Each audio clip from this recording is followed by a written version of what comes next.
is it different for you a little bit this year? Just kind of jumping right into it. I mean, kind of being one of the OGs, like, because you're still a young guy. That's right. We were talking to Trent about that a little bit, and Trent's got a few on you, Hmm. obviously. But is it as a leader of the defense and one of the best players on the team? Is it what's it like to have so much youth all around? No, it's great, honestly. I guess I am considered one of the OGs now. Having, this is my 8th year, but I'm glad you added that in there. Being, I'm still one of the young guys. I got to keep that mindset and mentality. But it's great having that youth come in, man. Just the fire, the hunger to want to go get it, want to go prove yourself.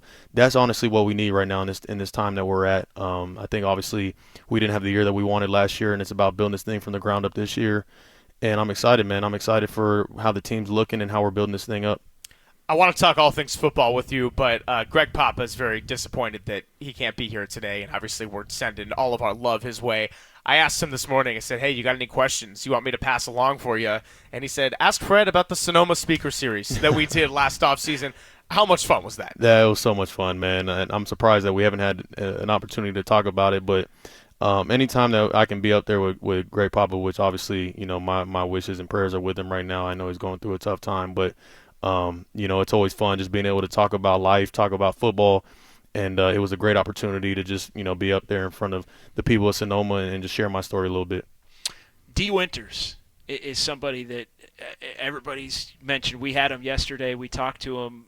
Great off season, ready to kind of take hold and be one of the main guys there at linebacker. What have you seen from him just in the jump from where you guys leave January and through the off season and now here a week and a half into camp? Yeah, no, D's put himself in an awesome position, man, to just go out there and dominate, and really take a hold of this position.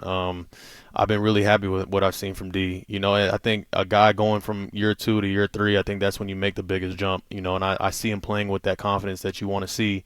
And continuing to progress. You want to see a young player. Yeah, they're going to have their lumps. They're going to have times where they mess things up. But can you correct those mistakes? Keep going. Keep playing fast. Keep playing with that style that we talk about day in and day out, and keep making plays. Like, at the end of the day, like, we want playmakers on the field. So he's been doing an awesome job.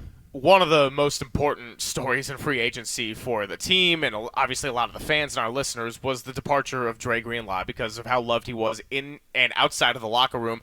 So when you think about filling that void, and we talk about guys like a D. Winters or now a Curtis Robinson who suited up for the first time in a while today, or a rookie like Nick Martin, what traits come to mind most specifically when it comes to filling that void of Greenlaw?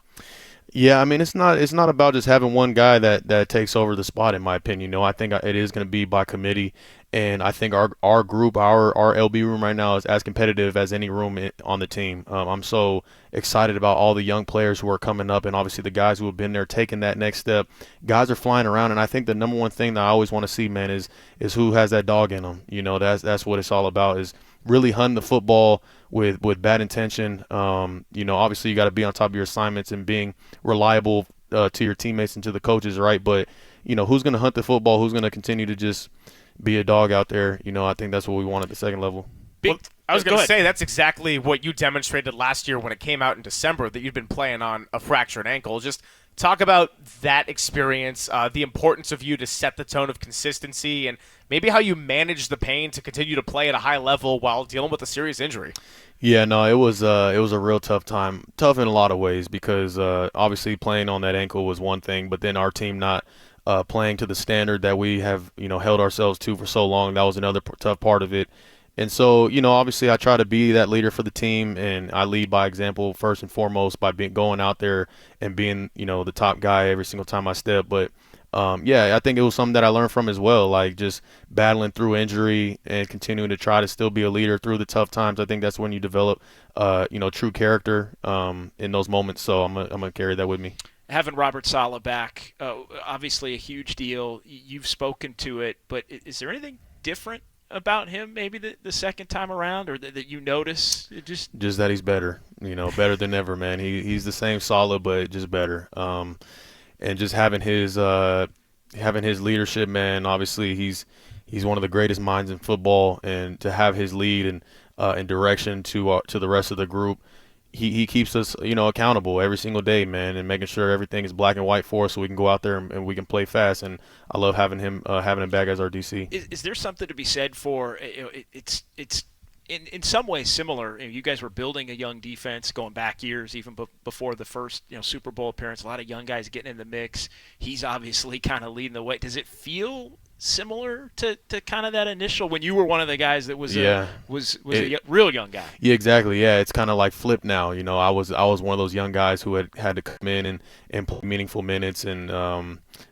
had to be relied on by a lot of the older veterans, like the DeForest Buckners and the Richard Shermans and things and such like that. But yeah, I think that new youth infusion coming in and having to rely on those guys, and now I'm being one of the guys who's been here and done it. So it's just coming together, man, and really building this thing up as a group, building that camaraderie, the chemistry every single day, and just continuing to challenge ourselves, right? I think it's not about being better than anybody else, about being the best version of ourselves. Fred Warner, kind enough to join us here on the UMA Guest Line, live from 49ers training camp.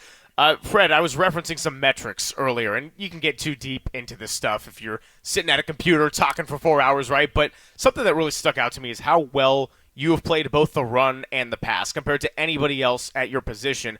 What was that like to be able to just develop those instincts to play both so well? Is that something that kind of happened when you had that big jump from year 2 to 3, like you mentioned, is big for linebackers, or has that always been just a strength of yours? I think it's been a product of having the right people around me, honestly. I was blessed in a huge way to be drafted to the 49ers. I look back and think about having a guy like Robert Salah who believed in me as my defensive coordinator, having a guy in D'Amico Ryans as my linebacker coach to help build and develop me, and different veterans in my room growing up as a young pup in this league, the Quan Alexanders, the Malcolm Smiths, like I go on and on. All these guys were integral parts in me developing as a young player.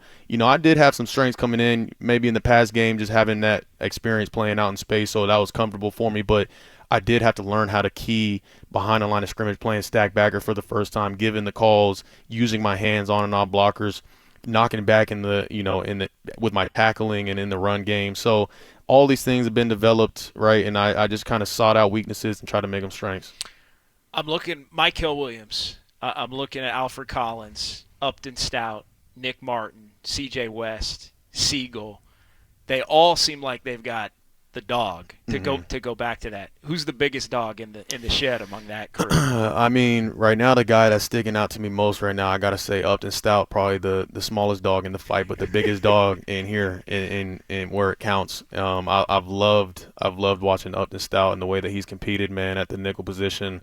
Whether it be special teams, on defense, one-on-ones, like the guy's got it.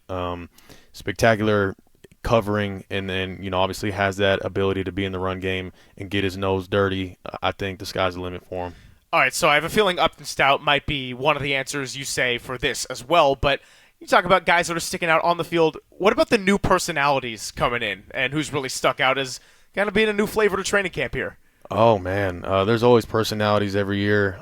Defensively, I guess my young bull, Nick Martin, man, he came in first day of training camp, or OTAs, was it? He had them slippers, the big slippers on, talking about how he plays guitar and all sorts of stuff. So he's a character, man. I love him, though. He's been a great addition to the room. My last one for you is, you said Robert Salah is the same but better. Is there a different Kyle Shanahan after a little bit of a longer offseason and everything that you guys went through collectively as a group this last year? No, yeah, I think Kyle's the best in the business. I've always said it's not a matter of if, but when winning that ring, honestly, with him. I hear stories about how guys being around Bill Belichick, how much they learned in their team meetings about how detailed he was and teaching them things, and I feel like, obviously, I've never been in a Bill Belichick meeting, but the way that Kyle breaks down the tape in our meetings, I feel like it has to be similar, because I'm learning so much in his team meetings over the years where I'm able to kind of add different things to my game. And, of course, he has a fire in his belly right now after how things shook down last year, but that's how all of us are right now, right? And I think he's the best in the business. You're obviously a student of the game. You're paying attention to everything, all different levels. Nick Bosa kind of had a little bit of a viral moment when he was asked about the kicking competition, and like paying attention. You can't miss it. really, the way that they've done it, at least when we've been out there. Are you paying attention to the kicking competition? I'm paying attention more so to the wing because I'm the one out there on defense and field goal block. Okay. I gotta cover the wing, so I have to focus on the wing. I never really get to see the kicks going through the uprights. It's almost a sin to turn around and look at the kicks. You got to keep your eyes on your man when you're out there. No, that makes sense. And that's something I don't even think about. Yeah, that's my answer. It's always the individual role. Sure. Yeah. No question. So I know I said my last one, but I actually had one more that I thought of. How much are you looking forward to opening week, going against your old teammate Sam Darnold, who got the better of you last year in Minnesota? Yeah, I think that's going to be a great matchup. I did get an interception off from that game. Yeah, you did. And a strip sack fumble. So the win is the most important at the end of the day. We're going to try and run that back and get the win on top of it as well. Yeah. When I said the better of you, I definitely was talking about the results on the scoreboard. Absolutely, and not the which is most important. Let's not forget that. Those are some big plays, though. Yeah, appreciate it. You ain't seen nothing yet. We really appreciate you coming by here, and KNBR is going to be carrying all these games, so we're going to hear the name Fred Warner just constantly on Sundays, and then the occasional Monday and Thursday as well. So best of luck with the rest of training camp. We're looking forward to watching you on and off the field, and appreciate it. Appreciate you guys. Thanks, Fred. Appreciate it, man. He is Fred Warner, of course.